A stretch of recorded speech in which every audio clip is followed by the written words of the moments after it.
Everyone, welcome to evergreen study. तो आज की वीडियो के अंदर हम BA program second semester history के इंपॉर्टेंट क्वेश्चन करने वाले हैं, जो कि प्रीवियस ईयर क्वेश्चन भी बोल सकते हो, क्योंकि मैंने उन्हीं क्वेश्चन को ले रखा है जो कि क्या मिलते जुलते हैं। हम जो कि हम देखें कि लास्ट ईयर से जो भी क्वेश्चन आ रहे हैं वो हर एक में सेम है। वो सारे क्वेश्चन मैंने इस वीडियो के अंदर कवर करने हैं। तो चलते हैं, हम स्टार्ट करते हैं। तो हमारा फर्स्ट क्वेश्चन है, right an essay on the economic and the society of the Gupta period. तो हमें बेसिकली इसके अंदर लिखनी है कि जो गुप्ता पीरियड है उसकी इकोनॉमिक और सोसाइटी कैसी थी जब गुप्ता पीरियड था।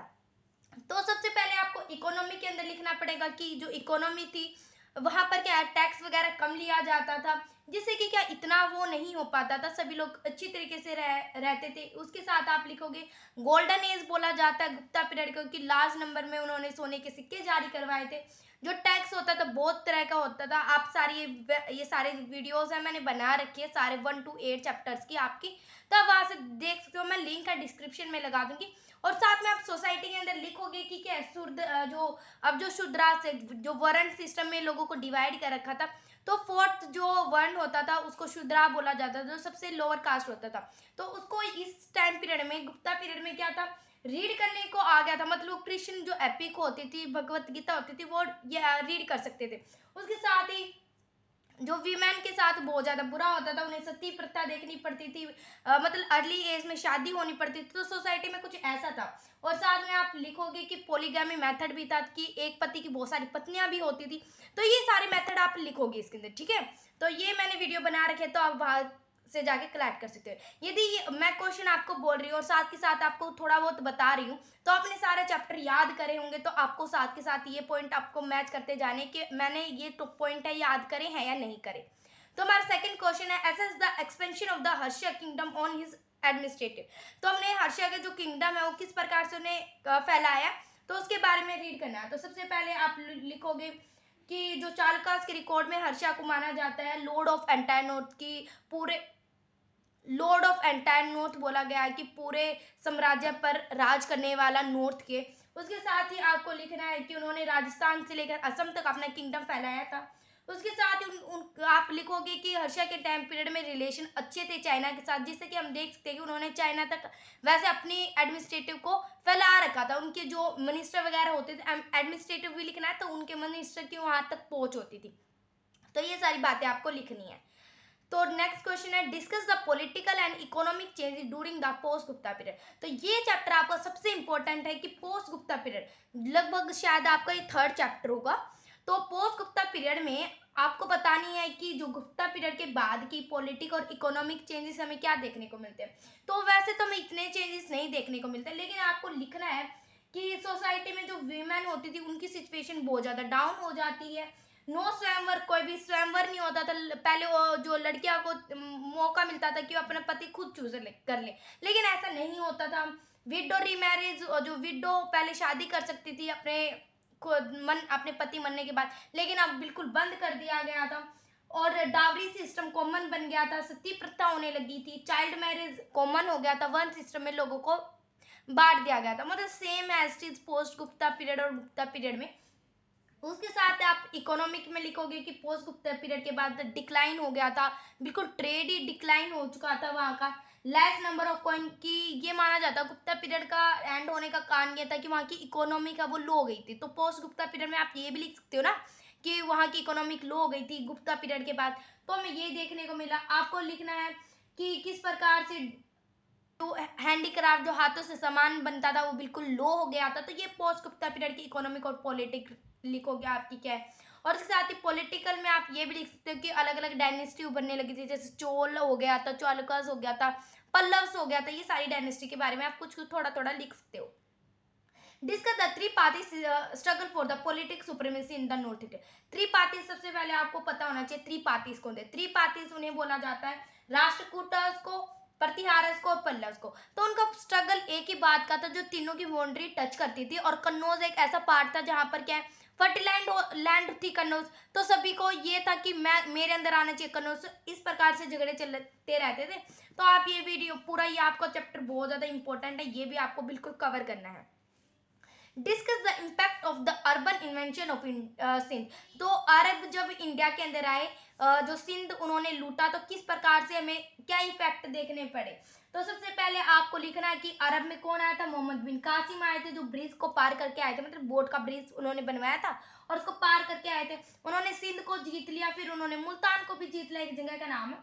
तो आप लिखोगे कि सिंध पर उनके इम्पैक्ट ये हुए कि जो उनकी पत्नी होती है, तो किसकी, इतनी जो दाहिर होता है सिंध में, वही तो राज कर रहा था, उसकी पत्नी क्या कर लेती है, जुहार कर लेती है, मतलब आग में जल के मर जाते हैं। उसके साथ आप लिखोगे जो उनका बेटा होता है जय सिंह, वो भी क्या है, उसको छोड़ के चले जाता है अपने पापा को, मतलब दाहिर को, उसी युद्ध में। और ये इम्पैक्ट हमें देखने को मिलते हैं। फिर बाद में ये सब कुछ हमें किस में पता चलता है, ये हमें चाचा नामा और एक पता है नामा एक बुक है जो कि अरब इन्वेंशन के ऊपर लिखी गई है, तो उनसे हमें सारी बातें मिलती है। तो आप ये चैप्टर भी जरूर याद कर लेना।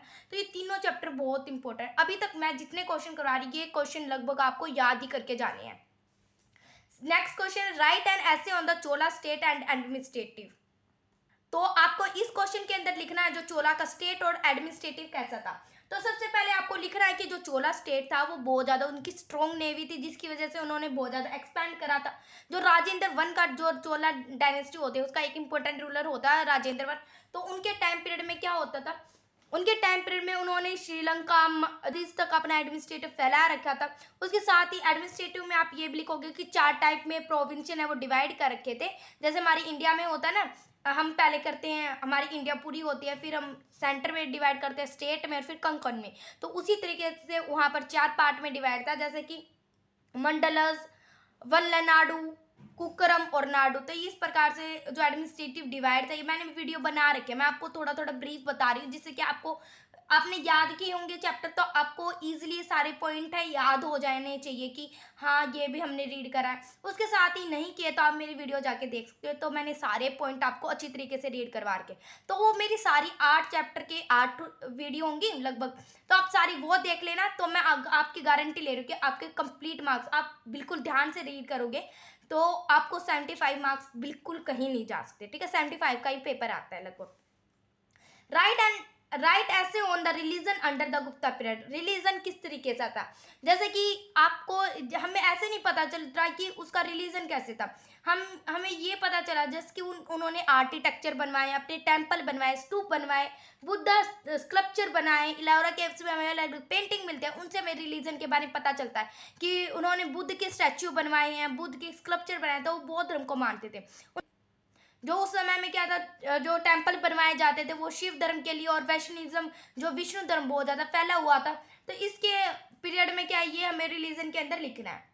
नेक्स्ट क्वेश्चन है, डिस्कस द अचीवमेंट। हमें अचीवमेंट लिखनी है हमें समुद्रगुप्ता की इलाहाबाद इंस्क्रिप्शन में जो लिखी हुई है। तो आपको सबसे पहले ये पता होना चाहिए, जो इलाहाबाद में इंस्क्रिप्शन है ये हरिशेन ने बनाया है, किसका, समुद्रगुप्ता के।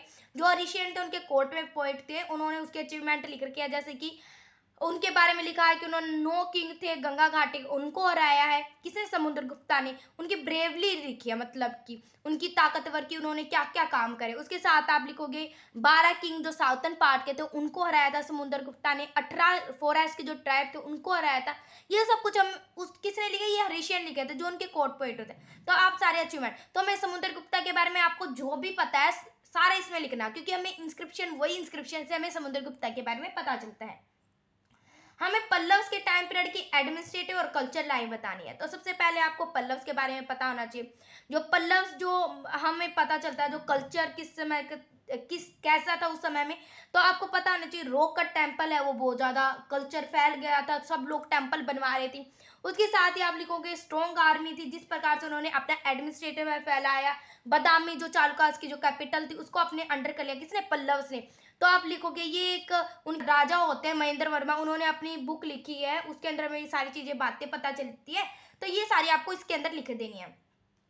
राजपूत कौन थे और राजपूत की स्टेट के बारे में लिखना है। तो सबसे पहले आपको पता होना चाहिए जो राजपूत सबसे पहले कौन थे। तो आपको लिखना है कि जो प्रतिहारा थे, जो त्रिपातीस में से एक था प्रतिहारा, तो उनकी जो फिडिट्री थी वो टूटने के बाद क्या राजपूत बने। तो आपको उनके जो स्टेट है उनके बारे में लिख देना है, जैसे कि आप ऐसे लिखना है जैसे कि अजमेर के चौहान, दिल्ली के तोमर, गुजरात के चालुक्य